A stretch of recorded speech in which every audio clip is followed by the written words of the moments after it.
என்னங்க cooling tiles போட்டிருக்கோம். ஒரே ஹீட்டா இருக்கு, அனலா இருக்கு அப்படின்னு சொல்லியிருந்தாங்க. அந்த சைட்ட போய் விசிட் பண்ணோம். என்ன ப்ராப்ளம் அப்படின்னு பார்த்தாக்க, டெரஸ்ல ஃபைனல் கோட் பெயிண்ட்லாம் பண்ணும்போது கன்னா பின்னான்னு மேலே பெயிண்ட்டு.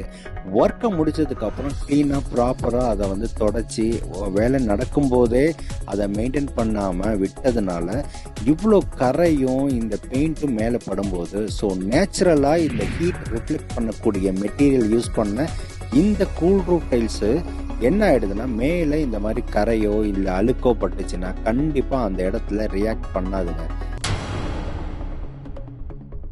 என்ன காரணம் அப்படின்னாக்கா, இது வந்து ஹீட் ரிஃப்ளெக்டிவ் டைல்.